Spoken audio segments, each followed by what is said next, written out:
नमस्कार.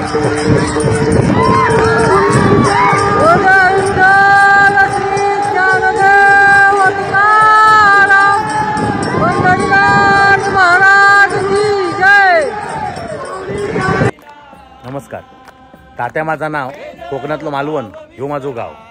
तर तात्यांचा मालवण या यूट्यूब चॅनलवर तुमचं स्वागत असा. आज नवीन ब्लॉग घेऊन येतोय, तो म्हणजे आषाढी एकादशी निमित्त वारकरी विठ्ठल रखुमाईच्या दर्शनात चाललेलो पायी. तर आमका पण त्यात 2 दिवस सहभाग घेऊचो म्हणून आम्ही आज चाललो. आज आम्ही जातलो होते बारामतीसून उद्या पायी चलतलो 1 दिवस पूर्ण. म्हणजे काय काय घडत आहे आम्ही तुमका आमच्या व्हिडिओत दाखवतो. चला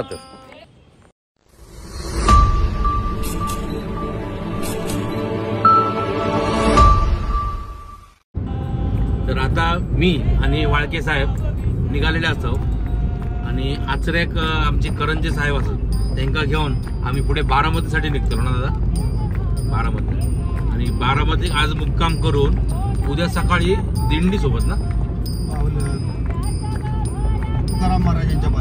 तुकाराम महाराजांच्या पालखी सोबत संविधान दिंडीत सहभागी होतलो आणि तो दिवसभर पदयात्रा करतलो. तुमका दाखवतो काय काय होतात. चला. तर आता आम्ही करंजी साहेबांका घेतलं आणि पुढच्या मार्गाला लागलो. पुढे पुढे काय घडता, कसे कसे जातो, खय थांबतो तर तुमका दाखवतो आजच्या व्हिडिओत. कुंडलिकावर दे हारे विठ्ठल. तुमका दादा किती वर्षाचा अनुभव आता दिंडीचो? 5 वर्ष. आणि तुमका दादा? नाही, मी फक्त तिकडेच पुण्यातच नारळ वगैरे काम. हजारो लोक असतात ना, लाखो लोक असतात. आणि ते त्या ठिकाणी दिंडी येतात ना, ते दोन्ही दिंडी येतात. कोणाची तुकोबा महाराजांची पण येतात आणि ज्ञानेश्वरांची एकाच दिवशी. आणि त्या 3-4 तासाच्या आतमध्ये म्हणजे ते तुकोबा महाराजांची त्या पालखी सोहळ्यातली लोक आणि ज्ञानेश्वरांची अशी दोघांची मिळून 30 किती होती प्रत्येक याच्यामध्ये साधारणतः 2-1.5 लाख माणसं क्रॉस होतात त्या ठिकाणी. त्या प्रत्येकच नारळ केलं जायचं. आज मी यो चाललोय दिंडीसाठी पहिलोच. पण आज आमचे वाळके दादा जवळजवळ 5-6 वर्ष जातं आणि हे तर पुण्यात कामाक होते, त्यामुळे ह्यांका त्यांची भरपूरच माहिती असा. तर त्यांनी बरीचशी माहिती सांगितली त्यांनी की लाखो लोक कशी त्या ह्याच्यातून चालतात, आपल्या दिंडीतून म्हातारी खोतारी पुढंच घेऊन डोक्यावर कशी चालतात. आजकाल आमच्यासारखे तरणे पोर हे फक्त मोबाईलातच मॅड झाले. तर खरा असा एकदा तुम्ही पण येऊन बघा वारकरी अनुभव कसो असता तो. मी तुमका दाखवतोयच, तुम्ही पण बघा येऊन. तर आता आम्ही कणकवली गेलो. कणकवली मंजुनाथ हॉटेलमध्ये नाश्ता करून थांबलो. तर काकांचा नाश्ता येईल, काकांनी चालू केल्याने. आमचा याला बाकी आहे. आमचा याला का आम्ही चालू करतो. हा तुम्ही बिंदास जेवा, पोटभर खावा, ऐकला? जाता नको अजिबात. आमचा नाश्ता येईल, आम्ही करतो, तुम्ही जेवा नाश्ता करू. आता आम्ही नाश्ता करू. शेतीचे प्रयोग चालले तिथे जाऊन बघणं आणि आपल्या गावात येऊन करणं असं. आता आम्ही कणकवलीतून निघालो. जागाला बरोबर घेऊन आपण जसं आता एक नवीन काय झालंय 2006चा सामूहिक वन अधिकार नाश्ता वगैरे झाला. आता कणकवली हायवेवरून निघालो. त्यासाठी आर्यन लेवलला चांगले संबंध ठेवले आणि पुढे चाललो. मदत घेऊन आता कणकवलीमध्ये आम्ही मंजुनाथमध्ये मस्तपैकी नाश्ता केलो आणि निघालो पुढच्या मार्गात. तर आता आम्ही ओनीतून राईड घेऊन आंबाघाट मार्गे कराडाक बाहेर पडतलो. कराडापासून मग पुढे बारामती साईडला निघतलो सातारा करून. तर आता आम्ही असं कणकवली पुढचा दाखवतो तुमका खय खय थांबतो, काय करतो आणि मध्येच काय भेटला चालतो मग आम्ही दाखव. काका आपले बरे पाठी बसले आहेत. ह्या काकांची पण तुमका मी माहिती देतले, कारण काकांचा प्रवास एकंदरीत ऐकलंय तर भरपूर हा त्यांची एक 5 मिनिटाची मध्ये इंटरव्ह्यू तुमका देतले. आम्ही आता इलो ओनीच्या आसपास. आता लांजावरून राईट मारतलो. पाऊस एवढं तुफान गावलो हा की पुढचा काय तसा दिसता नाही व्यवस्थित. पाऊस गावलो हा. जवळजवळ आम्ही आता कराडच्या जवळपास येलो. मलकापूर पास केलं. हिरवळ बघा कसं डोंगर एकदम मस्त. एकदम वातावरण पण एकदम मस्त वाटतं. तर गाडी मी चालवल्यामुळे तुमका काय जास्त दाखवू शकलंय नाही, पण आपला थोडाफार दाखवत आहे बराच काय. आणि रस्तो पण एकदम चांगला. पण मलकापूर ते आय थिंक आंबा रस्तो एकदम खराब असा, कारण रस्त्याचं काम चालू आहे. वर्षभरात 2 वर्षात रस्तो चांगलं होईल. पण त्याच्यानंतर पुढे गेलं नाही तर मलकापूर पासून पुढे रस्तो एकदम मस्त असा आणि वातावरण पण मस्त. एकदम सगळी ग्रीनरी असा. साताऱ्याच्या अलीकडे आम्ही जेवूक थांबलो महाराजा पॅलेसमध्ये. शिक्षिका सौ प्रभा भोसले यांचं हॉटेल असा. साधे सुधे जेवण. एंट्रन्स पण खूप चांगलं असं मस्त. समोरच गोरीला दिसता आणि गर्दी पण खूप दिसता हॉटेलात. लहान पोरांका खेळात मस्त ही गार्डन आहे छोटंसं. बघूया आज जाऊन.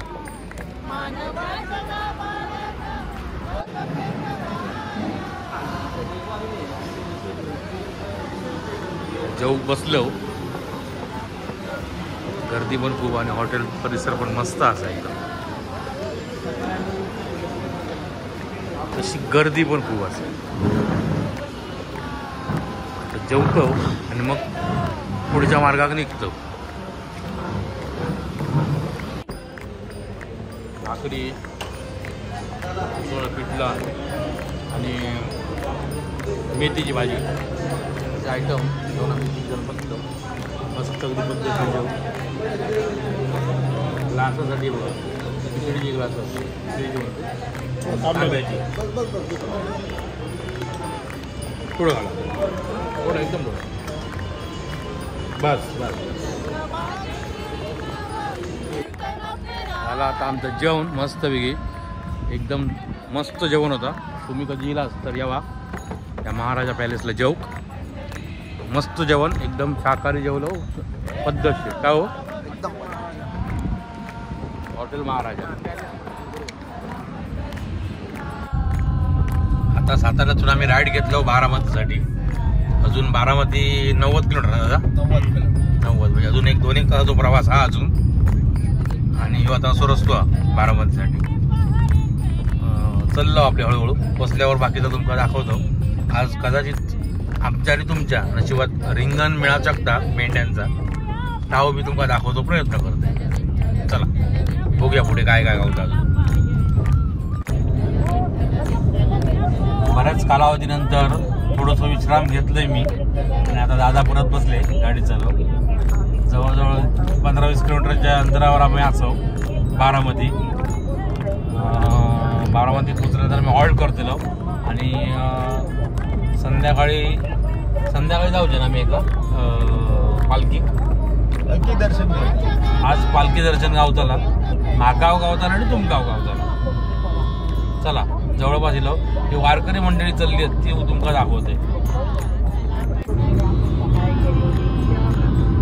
वारकरी चालले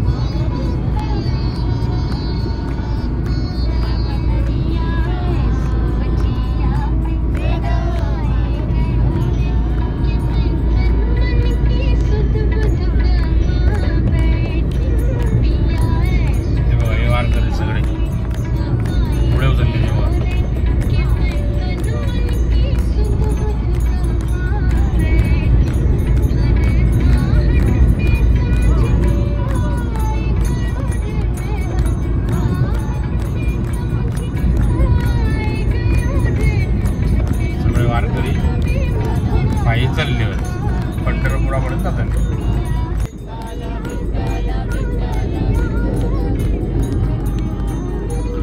आणि माऊलीचं दर्शन घेऊ इंद्रधनुष्य पण येलो.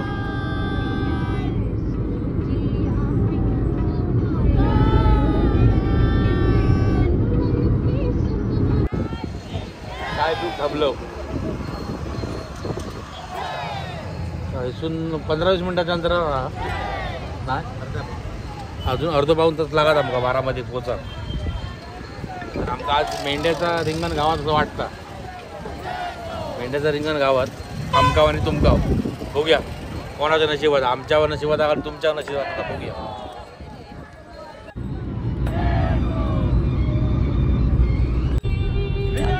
बारामतीत पोचलो.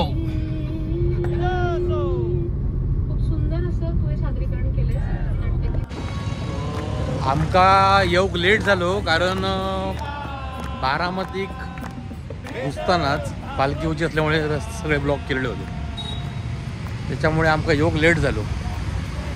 तर आम्ही आता इलो हॉटेलला चेक इन केलो, गाडी पार्क केलो कारण गाडी नेऊक नाही.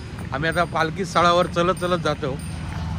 मी असं दादा आहोत, आमचे करंजी साहेब आहेत. आम्ही तिघवले तर चलत चलत जातो. उशीर झाल्यामुळे आमका रिंगण चुकला. पण रिंगण काय असता आम्ही तुमका नक्की हा व्हिडिओ दाखवतलो की रिंगण कसा असता. त्याचे काही फुटेज आहेत माझ्याकडे, दादांकडे आहेत. ते फुटेज घेऊन मी तुमका दाखवतो की रिंगण काय असतं. या तुम्ही बघा, कारण मी अनुभव घेतलेला नाही तो. आणि उद्या परवा 2 दिवसात पण आमका रिंगण गावतलं ताव तुमका दाखवतलं लाईव्ह रिंगण कसं असतं. आता मी तुमका आपली पालखीचं दर्शन करवतोय. चला तर.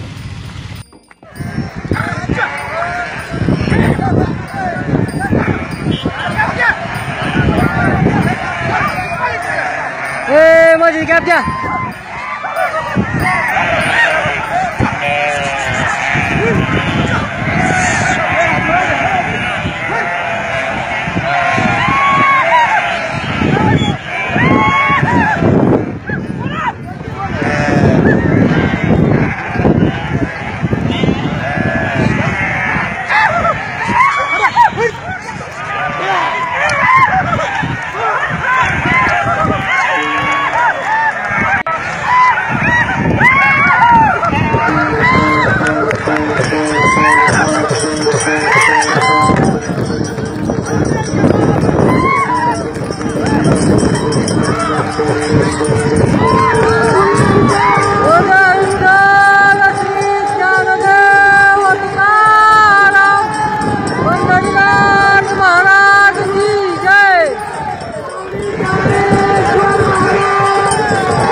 वारकऱ्यांसाठी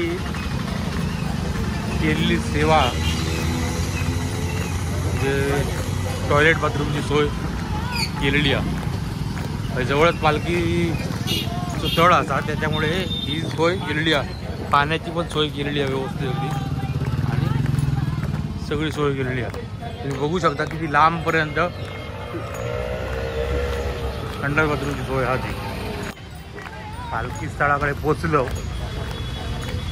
गर्दी बघा किती आहे ती. काय इथूनच गर्दी दिसता किती, म्हणजे पुढे किती गर्दी असते.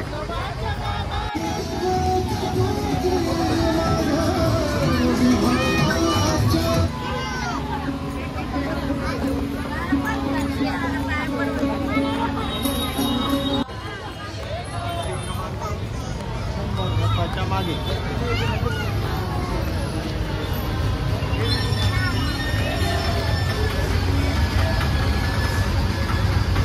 क्रमांक 100 रथाच्या मागे असा ह्या शिस्तबद्ध त्यांचं नियोजन असतं.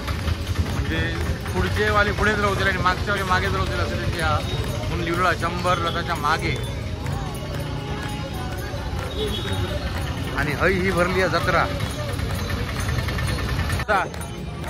आता हे जे रथ ते मागे पुढे त्यांचे नेमून दिलेले असतात.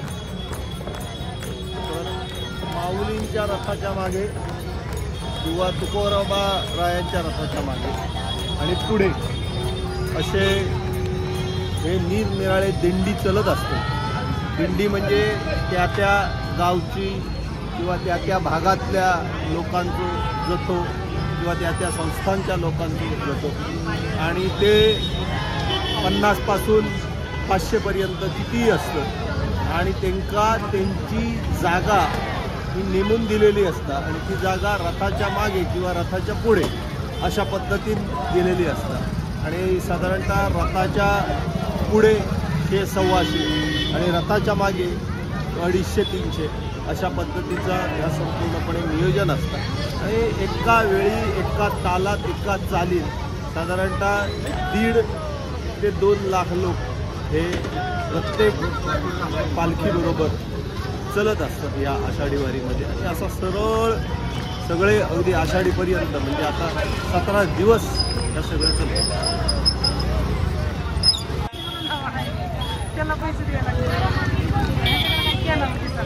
गर्दी बघा किती आधी पुढे जातो कशी गर्दी आणि वाढत चालली आहे.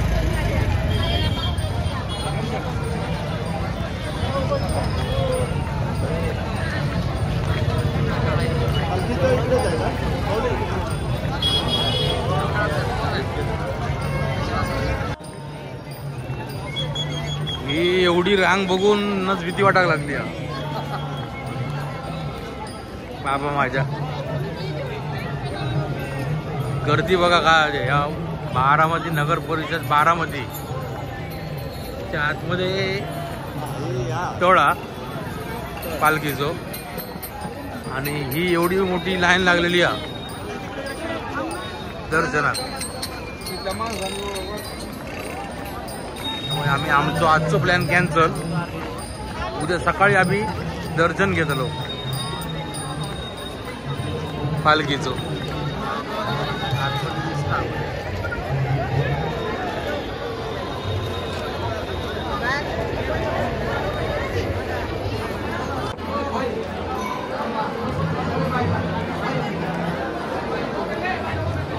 गर्दी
सर्व सुखाचं आदर त्यांच्यासाठी उभं होतं.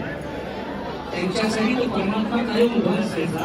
आणि या संतांनी काय केलं, वारकरी प्लॅस्टिक घेऊन त्यावरच ते 17 दिवस झोपतं. सगळी नाती भगवंताशी जोडली. नवे नवे अंतरून या 17 दिवसाचा. जोडणं वेगळं असतं आणि जडणं वेगळं असतं.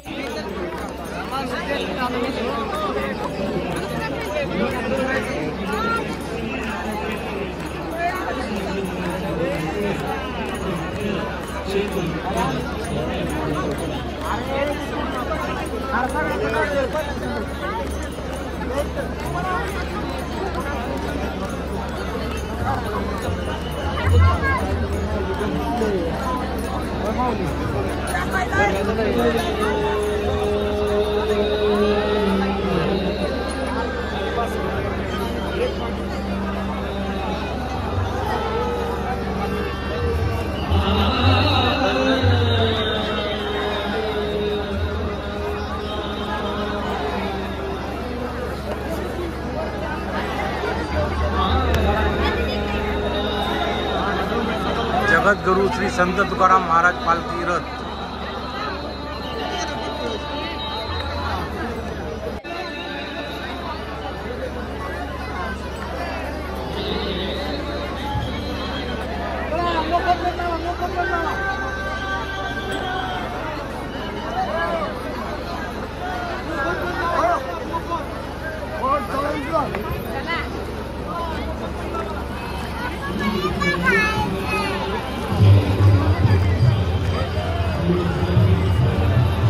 तुकाराम महाराजांचं रथ.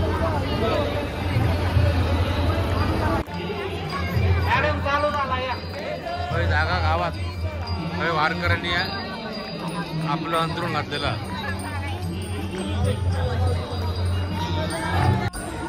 तर हो होतो आजचा ब्लॉग. जर तुमका आवडलो असेल तर लाईक करा, कमेंट करा, शेअर करा आणि जर कोणी चॅनल आमचं सबस्क्राईब करू नसाल तर सबस्क्राईब करा.